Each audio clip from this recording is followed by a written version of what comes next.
hansı maddələrdir və hansı sənədlər imzalanıb?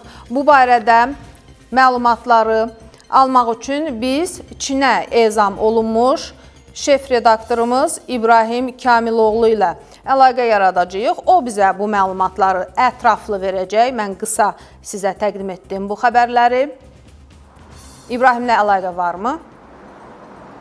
Salam İbrahim, salamlayırıq sizi. Buyurun, hansı maddələr var dediyim kimi, hansı önəmli sənədlər imzalanıb? Bunlar haqqında ətraflı biz sizi eşidək.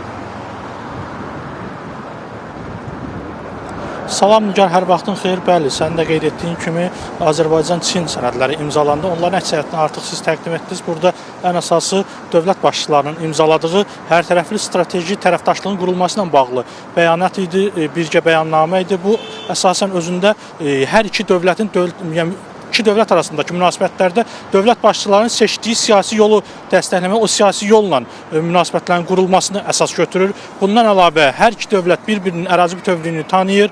Azərbaycan Çinin ərazi bütövlüyünü, vahid Çin siyasətini dəstəkləyir. Çin Azərbaycanın ərazi bütövlüyünü tanıyır və müstəqil, daha doğrusu sülh sazişinin imzalanması yolundakı bütün addımlarını dəstəkləyir.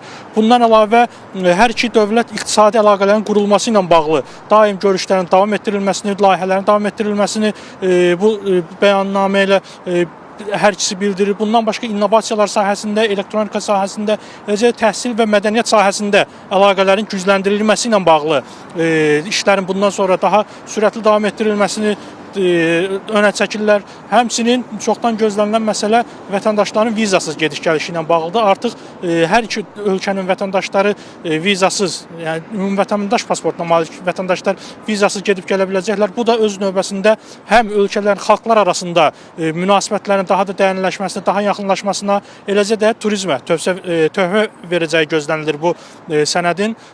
Onu da qeyd edim ki, ötən ilin iyulunda Astanada strateji tərəfdaşlıq haqqında iki dövlət başçısı arasında birgə bəyannamə imzalanmışdı. Bundan sonra əlaqələr daha sürətli idi. Rəsmi şəxslərin səfərləri, hər iki tərəfin rəsmi şəxslərinin səfərləri baş tutmuşdu. Müəyyən danışıqlar aparılırdı, razılaşmalar, anlaşma memorandumları oldu. Yəni burada bərpa olunan enerji sahəsində, alternativ enerji sahəsində layihələrin birgə işlənməsi ilə bağlı razılıqlar əldə olundu.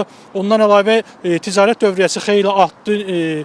Azərbaycandan aşırılan yüklərin həcmi xeyli artdı. Onu da qeyd edə bilərəm. Turizm sahəsində də irəliləyiş oldu. Çinli turistlərin Azərbaycana səfəri ötən il 2 dəfə artdı və bu əlaqələrin daha da güclənəcəyi, daha da sürətlənəcəyi gözlənilir və artıq bu bəyannamədən sonra Çin və Azərbaycan daha doğrusu bir-birinin sadəcə strateji tərəfdaşı yox, hər tərəfli strateji tərəfdaşı mövqeyinə gəlir və əlaqələrin daha da yaxınlaşması, daha da güclənməsi, həm iqtisadi, həm mədəni, həm təhsil əlaqələrinin daha da güclənməsi deməkdir bu. Hazırda da biz artıq Çinin Xarici Dillər Universitetinə yollanırıq hazırda. Burada tələbələrlə görüşəcəyik və burada çox maraqlı məqam var ki, Çinli tələbələr Azərbaycan dilini öyrənirlər və bir-ikisi ilə söhbət elədiyi tam aydın şəkildə danışırlar Azərbaycan dilini. Yəni bu cür əlaqələrin bundan sonra da daha güclü şəkildə davam edəcəyi gözlənilir. Buyur Nicar, söz sizdədir. Təşəkkürlər İbrahim, çox sağ olun.